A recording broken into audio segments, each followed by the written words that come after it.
Bayangkan sebuah negara yang sejak kecil kita dengar sebagai negeri Gemah Ripah Lojinawi. Tanah yang katanya kaya raya, subur, penuh sumber daya alam, dan ditakdirkan menjadi raksasa di kawasan. Negara itu bernama Indonesia. Tapi semakin dewasa kita, semakin sering kita menemukan kenyataan pahit bahwa cerita indah itu tak sepenuhnya hidup di dunia nyata. Karena di balik semua kekayaan alam yang kita banggakan, ada satu ironi besar yang terus berlangsung puluhan tahun tanpa pernah benar-benar diselesaikan. Indonesia, negara besar dengan jutaan barel minyak mentah, justru bergantung pada negara kecil yang bahkan tidak memiliki cadangan minyak sama sekali, yaitu Singapura. Coba cerna ini pelan-pelan. Setiap hari, Indonesia mengimpor sekitar 1 juta barel minyak olahan dari Singapura. Angka itu bukan kecil, karena setara dengan lebih dari setengah kebutuhan bahan bakar nasional.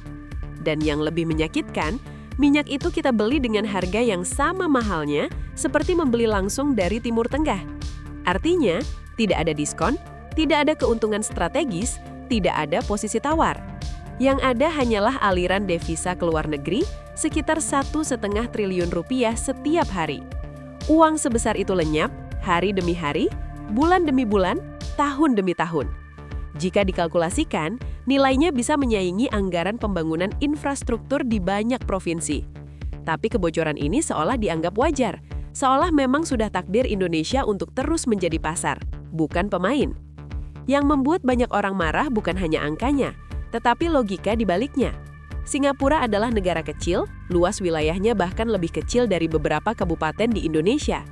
Negara itu tidak memiliki ladang minyak, tidak memiliki sumur migas, bahkan tidak memiliki cadangan energi strategis seperti yang tidak punya. Tapi justru negara itulah yang menjadi pusat pengolahan, perdagangan, dan distribusi minyak di kawasan. Indonesia yang memiliki minyak mentah malah mengekspor bahan mentahnya, lalu membeli kembali dalam bentuk minyak olahan dengan harga tinggi. Ini bukan sekadar kesalahan kebijakan, ini adalah kegagalan struktur yang sudah mengakar terlalu lama. Dalam situasi seperti ini, mudah sekali menyalahkan satu institusi. Nama yang paling sering disebut tentu saja Pertamina. Tidak bisa dipungkiri, perusahaan ini memang penuh masalah. Kasus korupsi, dugaan mafia migas, kebocoran tata kelola, semuanya nyata dan pernah terjadi. Namun persoalannya menjadi berbahaya ketika solusi yang ditawarkan justru membubarkan Pertamina, menyerahkan sektor energi sepenuhnya ke swasta atau bahkan asing. Ini seperti melihat lumbung padi yang kemasukan tikus, lalu memutuskan untuk membakar seluruh lumbungnya. Tikusnya mungkin mati, tapi padinya juga habis, dan rakyat kelaparan. Bayangkan jika Indonesia tidak lagi memiliki perusahaan energi nasional. Subsidi bahan bakar yang selama ini menjadi penopang kehidupan jutaan rakyat akan langsung menghilang. Tidak ada perusahaan swasta yang mau mensubsidi negara. Harga BBM akan sepenuhnya mengikuti pasar global tanpa perlindungan bagi rakyat kecil. Ketergantungan impor justru akan semakin dalam, karena swasta tidak punya kewajiban geopolitik untuk menjaga ketahanan energi nasional. Dalam skenario seperti itu, kebocoran devisa bukan turun, tapi justru melonjak berkali-kali lipat. 1,5 triliun per hari bisa berubah menjadi 10 triliun atau bahkan lebih. Masalah utamanya sebenarnya bukan Pertamina semata, melainkan absennya pembangunan kilang minyak selama puluhan tahun. Indonesia nyaris tidak membangun kilang baru selama lebih dari 3 dekade. Padahal, tanpa kilang, negara manapun akan selalu bergantung pada pihak lain untuk mengolah minyak mentahnya. Inilah akar persoalan yang jarang dibahas secara jujur. Proyek peningkatan kapasitas kilang yang dikenal sebagai RDMP sudah direncanakan sejak pertengahan dekade 2010-an. Namun proyek ini berjalan terseok-seok, tersandara oleh kepentingan, tarik-menarik mafia, dan lemahnya keberanian politik. Kondisi ini bahkan sempat membuat Presiden Joko Widodo meluapkan kekesalannya secara terbuka. Ia menyebut bagaimana proyek kilang yang seharusnya strategis justru mandek bertahun-tahun tanpa kejelasan. Sampai-sampai ia harus melibatkan aparat penegak hukum dari kepolisian hingga lembaga anti korupsi untuk mengawal proyek tersebut. Sebuah langkah yang menunjukkan bahwa persoalan kilang minyak di Indonesia bukan masalah teknis semata, melainkan pertarungan kepentingan besar yang berlangsung di balik layar. Akhirnya, setelah didorong keras sejak 2019, proyek RDMP benar-benar berjalan dan ditargetkan selesai pada 2025. Hasilnya memang ada, Kapasitas pengolahan meningkat dari sekitar 1 juta barel per hari menjadi sekitar 1,3 juta barel per hari. Dampaknya impor minyak memang turun. Kebocoran devisa yang sebelumnya mencapai sekitar 1,5 triliun rupiah per hari berkurang menjadi ratusan miliar rupiah. Ini kemajuan, tapi belum kemenangan.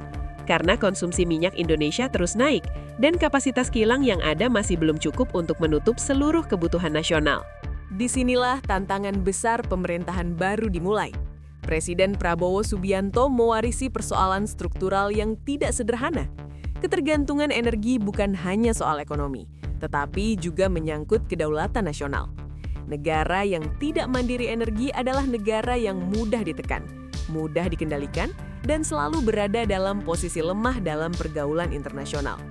Karena itu, keputusan untuk membangun kilang minyak baru berkapasitas 1 juta barel per hari menjadi langkah yang sangat strategis. Keputusan ini bukan sekedar menambah angka di atas kertas. Ini adalah perubahan paradigma. Kilang baru ini direncanakan dibangun di beberapa wilayah sekaligus, dari Kalimantan, Jawa, Sulawesi, hingga kawasan timur Indonesia. Artinya pembangunan tidak hanya terpusat, tetapi juga mendorong pemerataan ekonomi. Selain kilang, pemerintah juga merencanakan pembangunan fasilitas penyimpanan minyak dengan kapasitas besar. Dengan kombinasi ini, Indonesia tidak hanya bisa memenuhi kebutuhan dalam negeri, tetapi juga memiliki cadangan strategis yang kuat. Nilai investasinya memang besar, mencapai ratusan triliun rupiah. Tapi pertanyaannya sederhana, mana yang lebih mahal? Membangun kilang sekali dengan biaya besar, atau terus kehilangan devisa triliunan rupiah setiap hari selama puluhan tahun? Jika dihitung secara rasional, proyek kilang justru jauh lebih murah dalam jangka panjang.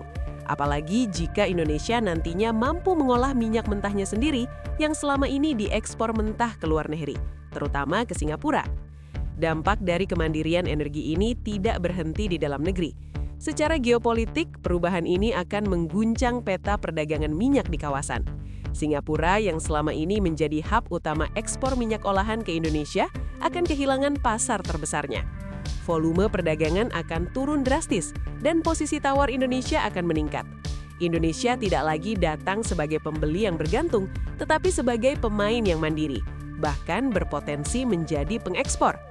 Namun semua ini tentu tidak akan berjalan mulus. Pembangunan kilang minyak membutuhkan waktu, minimal 5 hingga 7 tahun. Resiko korupsi, sabotase kebijakan, dan permainan mafia migas masih akan terus mengintai. Disinilah letak ujian sebenarnya. Apakah Indonesia berani konsisten atau kembali tergelincir seperti puluhan tahun sebelumnya? Karena membangun kilang minyak bukan hanya proyek infrastruktur, tetapi juga perang melawan kepentingan yang selama ini menikmati kebocoran sistem. Pada akhirnya, pilihan ada di tangan kita semua sebagai bangsa.